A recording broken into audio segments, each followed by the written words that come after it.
America గడ్డపై జరిగిన ఒక ఘోర ప్రమాదం మహబూబాద్ జిల్లాలోని 2 కుటుంబాల్లో తీరని శోకాన్ని మిగిల్చింది. వాళ్ళు కన్న కలలు కాలిఫోర్నియా రోడ్ల మీదే కరిగిపోయాయి. మహబూబాద్ జిల్లా గార్ల మండలానికి చెందిన మేఘన, మొలకనూరు గ్రామానికి చెందిన భావన ఇద్దరు స్నేహితులు. చదువులో చురుకు, భవిష్యత్తుపై ఎంతో ధ్యాస. వీరిద్దరూ ఉన్నత చదువుల కోసం అమెరికాలోని కాలిఫోర్నియాకు వెళ్లారు. అక్కడ చదువుకుంటూనే తమ భవిష్యత్తును తీర్చిదిద్దుకుంటున్నట్టు తరుణంలో మృత్యువు రోడ్డు ప్రమాదం రూపంలో మాట వేసింది. క్షణాల్లోనే 2 నిండు ప్రాణాలు గాల్లో కలిసిపోయాయి. గార్ల మీసేవా కేంద్రం నిర్వాహకుడు నాగేశ్వరరావు కుమార్తెనే మేఘన. కుమార్తె అంటే ఆయనకి పంచప్రాణాలు. తన కూతురు పెద్ద చదువులు చదివి గొప్ప ప్రయోజకురాలు అవుతుందని చెప్పి ఎన్నో కలలు కన్నాడు.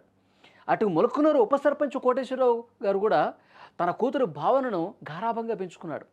నిన్నమొన్నటి వరకు వీడియో కాల్లో నవ్వుతూ మాట్లాడిన బిడ్డలు, నాన్న బాగున్నావా, త్వరలోనే వస్తాం, మీరు జాగ్రత్త అని చెప్పి మాట్లాడినటువంటి ఆ కూతుళ్ళు ఇక లేరు అన్న వార్త తల్లిదండ్రుల గుండెలను నిజంగా పిండేస్తోంది.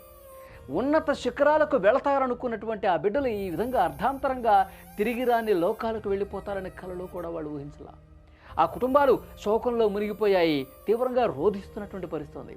మేఘన, భావన మరణ వార్తతో అటు గార్ల, ఇటు మొలకనూరు గ్రామాల్లో విషాద ఛాయలు అలుముకున్నాయి.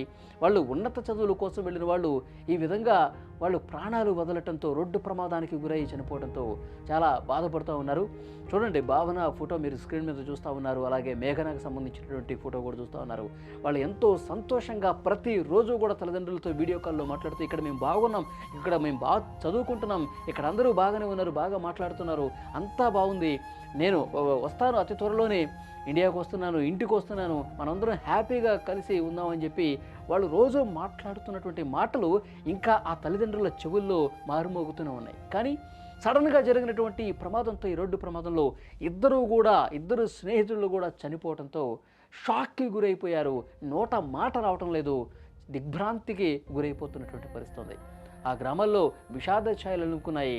తమ కూతుళ్లతో ఉన్నటువంటి తమ అనుబంధాన్ని వాళ్ళందరూ కూడా జ్ఞాపకం తెచ్చుకుంటూ, గుండెలు బాదుకుంటూ, అమ్మా అప్పుడే నీకు 100 ఏళ్ళు నిండిపోయాయి అని చెప్పి ఆ తండ్రి చాలా బాధపడుతూ రోధిస్తూ ఉన్నాడు.